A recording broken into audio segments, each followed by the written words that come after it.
International হিজাব day. 12 বছর যাবৎ বিশ্বব্যাপী হয়ে আসছে, তো আমরা বাংলাদেশে এই প্রথম আমরা সেটা শুরু করছি।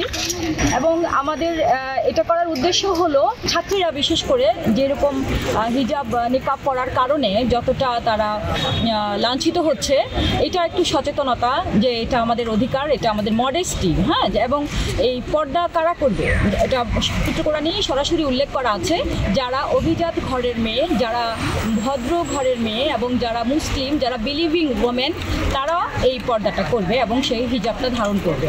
এটার সচেতনতা বাড়ানোর জন্যই আমরা আজকে হিজাব র্যালি এবং তারপরে একটা সিম্পোজিয়ামের আয়োজন করেছি। এ বিষয়ে আমার ব্যক্তিগত একটা অবজারভেশন রয়েছে। সে অবজারভেশনটি তৈরি হয়েছে পশ্চিমা বিশ্বের একজন নারী অধিকার কর্মীর বক্তব্য শোনার পর। তিনি বলেছেন যে মানব সভ্যতার সাথে বস্ত্র ধারণ করার একটা সম্পর্ক আছে। তাহলে আমরা যখন সভ্য হয়েছি, আমরা বলেছি আমরা কাপড় পরা শিখেছি, তার আগে পরতাম না।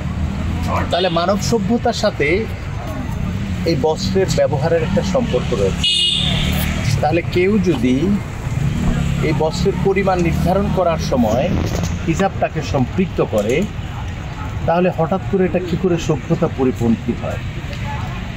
সেই জন্য তার এই বক্তব্যটি আমার অন্তরে খুব স্পর্শ করেছে অন্তরকে, এবং আমার তখন মনে হয়েছে এটা শুধু এন্টাইটেলমেন্টের বিষয় নয়, এটা সভ্যতার একটি উপাদানের সঙ্গেও জড়িত সম্ভবত।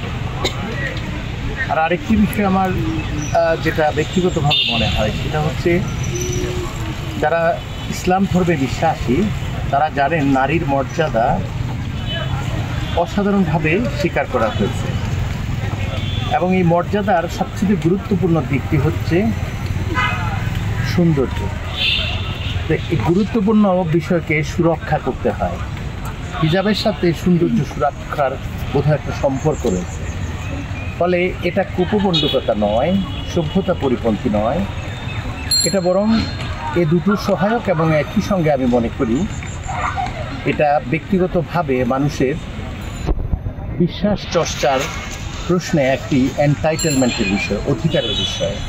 কেউ যদি ধারণ করতে না চান, সেখানে কোনো ধরাবাধা নেই, কিন্তু যিনি এই চেতনাকে উজ্জীবিত করতে চান, চর্চা করতে চান, সেটার বিরুদ্ধে কথা বলা বোধ হয় আমি যে বক্তব্যটা দিয়েছি এবং যে বিষয়গুলো বলেছি সেগুলো পরিপন্থী।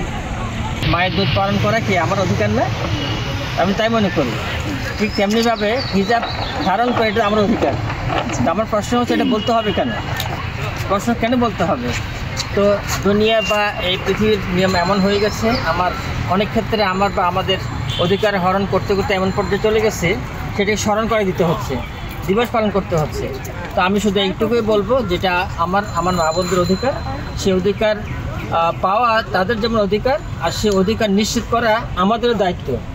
আমি আশা করি, বিশ্বাস করি সমগ্র বিশ্বের মতো এই দেশেও এবং এই দেশের অংশ হিসেবে এই বিশ্ববিদ্যালয়েও আমার যে মা আছে, বোনেরা আছে, ছাত্রছাত্রীরা আছে, তাদের সেই অধিকার নিশ্চিত হবে, এই আশাবাদ ব্যক্ত করছি।